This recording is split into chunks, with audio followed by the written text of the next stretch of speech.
गुस्सा जब आए, मैं गुस्सा रोकने की बात नहीं करता, गुस्सा दबाने की बात नहीं करता। दबेगा तो फिर ज्वालामुखी फूटेगा।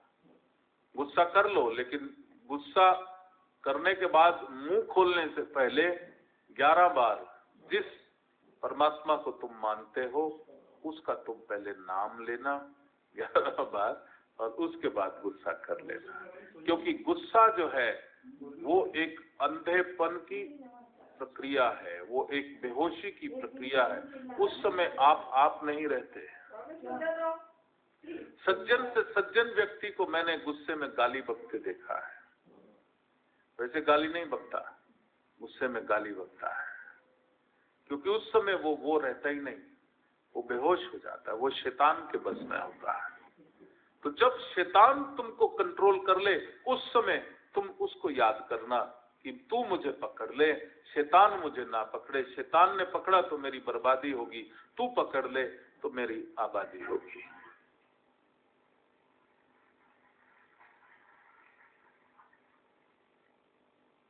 तो ये साधक बनने की विधियां आपको बता रहा हूं, और उसके साथ साथ परिवार में जो पुरानी वैल्यूज थी, यही तो हमारे देश की एक धरोहर थी जिसको हम छोड़ गए, छोड़ रहे हैं। कृपा करके ना छोड़ो। अपने माता पिता की सेवा करो। घर में जो बहू आए उसको लक्ष्मी का रूप समझो। सब एक दूसरे से प्यार करो, सब एक दूसरे के लिए सोचो। मैं इसके लिए अपने घर के लोगों के लिए क्या कर दूं, ये भावना आए मैं अपनी जेब खीसा कैसे भर लूं। उसमें तो सब उदास हो जाएंगे, खीसा भर जाएगा लेकिन मन अशांत होगा। लेकिन कितना मैं कर दूं सबके लिए, उसमें जो है तुम्हारी भलाई होगी। Start loving. वो बहुत भाग्यशाली घर है जिसमें 3 पीढ़ियां एक छत के नीचे रहती है। दादा दादी, माता पिता और बच्चे। और वही संस्कार जो छोटे बच्चे हैं, तुम तो काम पे निकल जाते हो। अगर माँ बाप को अलग कर दिया, तुम तो काम पे निकल गए। जो संतान है उसको देखने वाले नौकर चाकर होते हैं। नौकर चाकर से वो वैल्यू नहीं सीखेगा। वो तो तुम्हारे तनख्वाह याफ्ता कुछ लोग हैं, वो तुम्हारे बच्चों को, औलाद को क्या सिखाएंगे। अगर उनको कुछ सिखाना है तो उसके लिए तुम्हें वो चाहिए, तुम्हारे माँ बाप। वो उन्हीं का अंश है, उनको वैल्यू सिखाएंगे। और आने वाली जो नस्ल है, जो पीढ़ी है, वो एक सुंदर व्यक्तित्व का विकास होगा। इसलिए घर तोड़ने की चेष्टा नहीं करना, घर को बड़ा कर लेना। मेहनत करके घर छोटा दिखाई दे तो ये नहीं कि तुम यहाँ बैठो मैं आगे बढ़ता हूँ, सबको साथ लेके बढ़ना। घर बड़ा कर लेना, उससे प्रार्थना करना कि घर मेरा बड़ा हो जाए, लेकिन हम सब साथ साथ रहे। मैंने गाय का उदाहरण दिया ना, इमोशनल डिस्टर्बेंस। तो वैसे ही अगर तुम छूट जाते हो घर के किसी भी सदस्य से, उसके अंदर भी एक इमोशनल डिस्टर्बेंस हो जाती है, और वही एक दुख और पाप का कारण बनता है। इसलिए जो एक भारत जिसके लिए प्रसिद्ध था, वो था फैमिली वैल्यूज। उन फैमिली वैल्यूज को जो है बढ़ा के रखना। देश विदेश में अगर भारतीय आगे बढ़ रहे हैं तो उसका कारण है उनकी फैमिली वैल्यूज। अपने बच्चों को, आज की तारीख में मैंने देखा कि जितने भारतीय बच्चे जो हैं, इस जगह के जो बच्चे हैं, जितने पढ़े लिखे हैं, और देशों के बच्चे इतने ज्यादा पढ़े लिखे नहीं हैं, क्योंकि उनके माँ बाप उनको छोड़ देते हैं, वो अपने माँ बाप को छोड़ देते हैं। यहाँ इनके माँ बाप उनके ऊपर मेहनत करते हैं, उनको पढ़ाते हैं, उनको आगे बढ़ाते हैं। लेकिन अगर तुम पढ़ने के बाद, कुछ बनने के बाद अपने माँ बाप को छोड़ दोगे तो आगे परंपरा वही हो जाएगी। तुम्हारे बच्चे जैसे ही 15-16 साल के वो छोड़ देंगे, वो छोड़ देंगे, और वही कल्चर समाप्त हो जाएगा। हमारे पास रहा ही क्या। तो हमारी जो वैल्यूज हैं, जिसको अब पश्चिम अडॉप्ट करने की चेष्टा कर रहा है, तुम छोड़ना नहीं, तुम उसको अडॉप्ट करना है। सुबह जल्दी उठना, रात को जल्दी सोना और समय पर भोजन कर लेना। 6 बजे तक तुम लोग भोजन कर लो, ये बड़ा जरूरी है। रात के 10-10 बजे तक खाना नहीं खाना, उससे तुम्हारा शरीर जो है वो क्षीण होता है, कमजोर हो जाता है। अगर शरीर को स्वस्थ रखना है तो जो जैन लोग बोलते हैं कि सूर्यास्त के बाद खाना नहीं खाना, वो बिल्कुल वैज्ञानिक बात है। शाम ढलने वाली हो उस समय खाना खा लो, जब सूरज अस्त हो गया उस समय किसी चीज को हाथ नहीं लगाना, सारा भोजन पच जाएगा। जो भी काम करना है, जल्दी सोने की चेष्टा करोगे, जल्दी उठने की चेष्टा करोगे तो एक जीवन की क्लॉक जो है वो बढ़िया हो जाएगी। मेहनत करना, सम्यक भोजन करना, जितना भूख है उसका आधा भोजन, आधा पानी और आधा जो है हवा के लिए वो रखना। मैंने बोला था ना कि पूरा पेट भर लो तो जैसे मिक्सी के अंदर फुल भर लो, कोई भी टमाटर या पत्ते वो ग्राइंड नहीं होगा। आधा करोगे तो एकदम वो ग्राइंड हो जाएगा। उसी तरह से पेट के अंदर जो है अगर पूरा भर लिया, ठूंस ठूंस के भर लिया, तो पेट बेचारा भी दुखी हो जाएगा। जय जय शिव शंभो, जय जय शिव शंभो।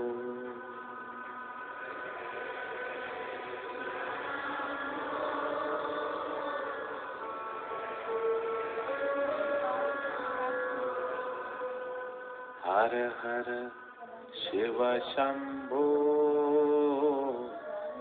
हर हर शिव शंभो।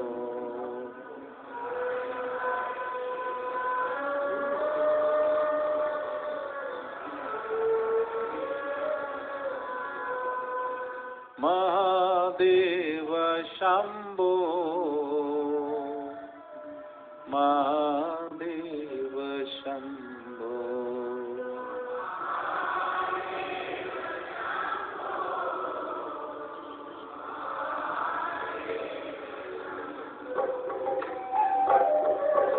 हर हर शिव शंभो,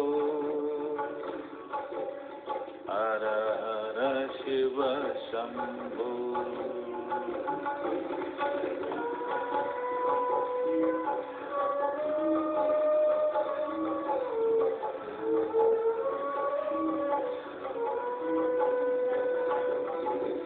ओम नमः शिवाय, ओम नमः शिवाय।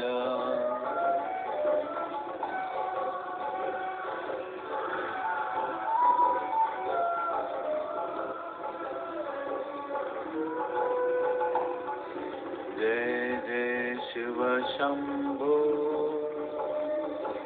हर हर शिव शंभो।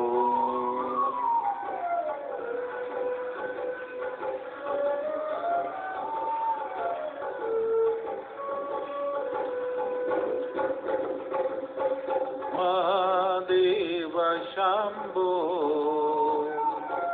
महादेव शंभो।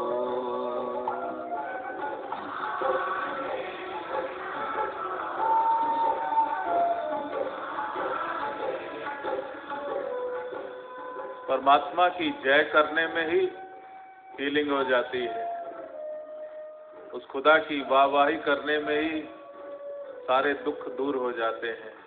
इसलिए उसकी वाहवाही करो, उसका धन्यवाद करो, उसकी जय जय करो।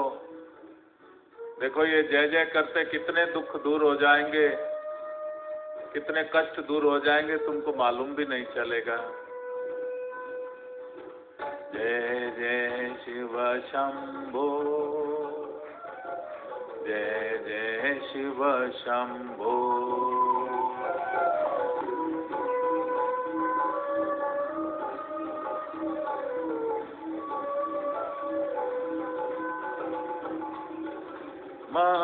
Mahadev Shambho, Mahadev Shambho.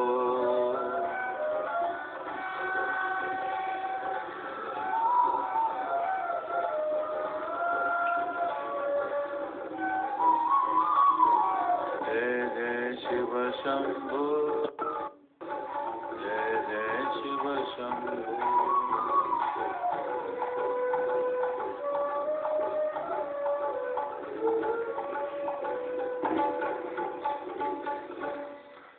Namah Shivaya and bless you.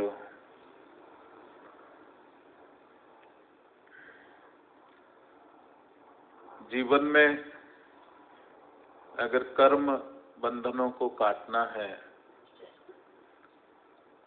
तो बड़ी बड़ी अध्यात्म की बात नहीं कहूंगा, बड़े बड़े धर्म ग्रंथों की बात नहीं करूंगा,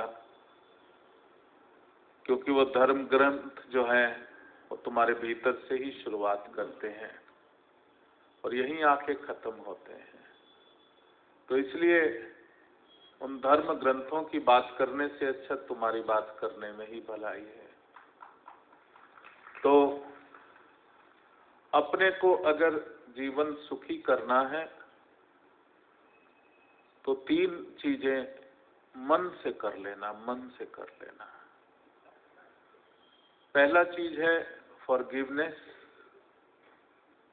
सबको क्षमा कर देना, क्योंकि हमारे जीवन में ये मेरा खुद का शोध किया हुआ है, कोई भी रोग जो होता है वो इसलिए होता है क्योंकि हमें किसी के प्रति रोष होता है और वो नेगेटिव ब्लॉकेज हमारे भीतर जम जाती हैं। मैंने फिर पहले दिन जो बताया था कि जीवन में कुछ भी नेगेटिव होता है तो उससे स्ट्रेस पैदा होता है। वो स्ट्रेस अगर बार बार हम उसको रिपीट करते जाते हैं तो वो नेगेटिव साइकिक इम्प्रेशन पैदा करता है। वो नेगेटिव साइकिक इम्प्रेशन अगर बार बार हम सोचते जाते, पैदा करते जाते हैं तो वो एक साइकोसोमेटिक इम्प्रेशन बन जाता है। और मैंने बताया था कि प्रत्येक रोग का मूल कारण साइकोसोमेटिक है। तो वो साइकोसोमेटिक जब बार बार रिपीट करते हैं तो वो रोग खाली शारीरिक रोग नहीं, मानसिक रोग, सांसारिक रोग, कहीं ना कहीं कोई बाधाएं, कोई ना कोई कष्ट आना, ये उस कारण हो जाता है। तो सबसे पहला रिलीज जो है, मैं सबको क्षमा करता हूं। दूसरा एक्सेप्टेंस। हर व्यक्ति भिन्न होता है, हर व्यक्ति अलग प्रकार का होता है, हर व्यक्ति का अपना एक सोल एजेंडा होता है, उसको एप्रिशिएट करना सीखो। तो हर किसी को, परिवार के सदस्यों को, I accept them as they are, मैं उनको स्वीकार करता हूं वो जैसे हैं। पहला, मैं क्षमा करता हूं। दूसरा, मैं स्वीकार करता हूं। और तीसरा, जो विशाल हृदय, मैंने बोला था ना, शुद्ध भावना, निर्मल मन, ये निर्मल मन को निर्मल करने की ही प्रक्रिया है। जब आप क्षमा करते हैं, स्वीकार करते हैं। जब आप क्षमा नहीं करते तो मन निर्मल होने के बदले मैला हो जाता है। जब आप स्वीकार नहीं करते तो मन निश्चल होने के बदले उसके अंदर बहुत ही उथल पुथल होनी शुरू हो जाती है। शिव योग सत्संग 1 से 5 मार्च नोएडा में। वो जो अनंत तुम्हारे भीतर सोया हुआ है उसको जगा करके स्वयं अनंत स्वरूप को धारण करना, इसके लिए ही तुम्हारा जन्म हुआ। मैं वास्तव में सत्य कहता हूँ, तुम्हारे शरीर में वो शक्तियां हैं जो असाध्य से असाध्य रोग को दूर कर सके। तुम्हें साधना के द्वारा उसको जगाना होगा। हिमालय की कंदराओं में अनेक वर्षों तक कठिन साधना कर बाबा जी ने भगवान महामृत्युंजय की जीवनदायिनी संजीवनी शक्ति प्राप्त की, जो अत्यंत दुर्लभ थी। वो संजीवनी शक्ति जो सिद्धों ने वर्षों तप करने के बाद प्राप्त करी, उस ऋषि मंडल की आज्ञा से मैं आप सभी को वो संजीवनी शक्ति भी दूंगा। दीक्षा बाबा जी भगवान महामृत्युंजय की जीवनदायिनी संजीवनी शक्ति को अब सहज रूप से जनमानस को प्रदान कर रहे हैं, जिससे लाखों लोग स्वयं को हील करते हुए अपने जीवन में सुखद परिवर्तन ला रहे हैं। मैं सिर्फ आया हूँ आपको वो जो परमात्मा की जो शक्ति है उसको तुम्हारे साथ जोड़ने के लिए, और दुखी व्यक्ति कोई भी ना रहे, सभी सुखी हो जाएं। लोका समस्ता सुखिनो भवन्तु। शिवयोग सत्संग 1 से 5 मार्च नोएडा में, समय सुबह 8 से 11 बजे तक, स्थान सेक्टर 33 ग्राउंड, प्रकाश हॉस्पिटल के पीछे, नजदीक Noida city centre metro station, Noida. अधिक जानकारी के लिए आप हमें इन फोन नंबरों पर भी संपर्क कर सकते हैं। 9811352945, 9810725700, 99588853209, 98107353009, 90133000238 एवं 98